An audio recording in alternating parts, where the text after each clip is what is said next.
Very interesting. Thanks, Kara. Joining us now, the world-famous dog whisperer, Cesar Millan. Cesar 911, premiering this Friday, March 7th at 9 p.m. on the National Geographic Wild Channel. Thank you so much for being with us, Cesar. We appreciate your time. I appreciate you very much. Thank you. All right, so you're going to be going into communities looking for unruly dogs. And in every community I know, there's always one kind of a dog that stands out amongst all the rest, and they just terrorize. So your job is to get in there and stop the madness. Actually, my job is to wait for a phone call, not from the owners, but actually from the neighbors, from family members who are terrified of the dog. So we're calling these people the whistleblower. So the whistleblower brings me to that part, and the owners don't know I'm coming. And so that makes it even better, because you're going to get to see how people sometimes don't think they have a problem. So, and as you said it earlier, we all have somebody in the neighborhood that we would like to change, but we don't know how to approach. How do the people react when you show up and you're like, your dog has a problem? Are many in self-denial, or are they like, my dog has no problem? Well, that's one. The other one, they get angry, get out of here. The other one is they're embarrassed. And so you're dealing with a lot of emotions, because they didn't actually ask for the help, because they didn't think they had anything wrong with the dog. The dog is perfect with them, but not with the entire neighborhood.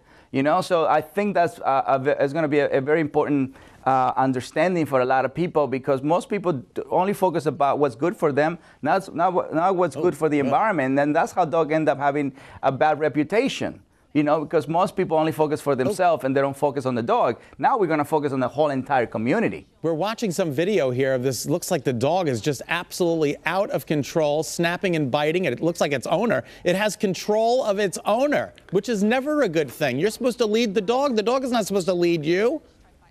So can you imagine looking at this every day in your neighborhood, and you're seeing you're seeing that dog biting her owner? So you immediately say, if that dog bites her owner, it's going to bite my kids. So everybody lives in a state of emergency in that neighborhood. That's what we call them in Cesar 911, because we're coming to a situation as a state of emergency, but not because the owner called us. It's because the neighbors or the family members are calling us. So if I have a dog that I know about, do you work with cats at all, Cesar? Because I got a few unruly cats I'd like to take care of.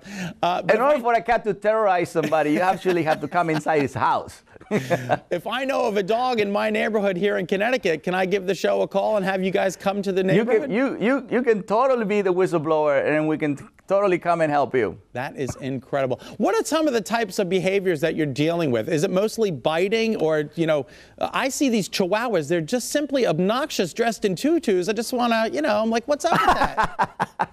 We're definitely going to focus a lot on the dogs that they're going to hurt, somebody in the neighborhood, or dogs that already hurt somebody in the neighborhood.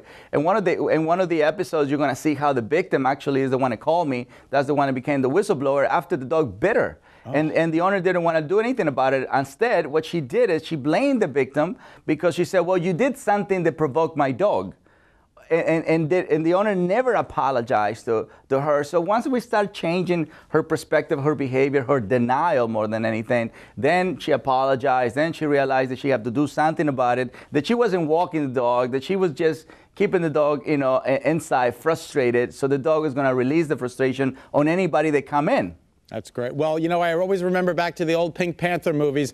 Does your dog bite? No. And then the dog bites the person, and the person says, I thought you said your dog does not bite. And the owner says, that's not my dog. Thank you, Cesar Millan.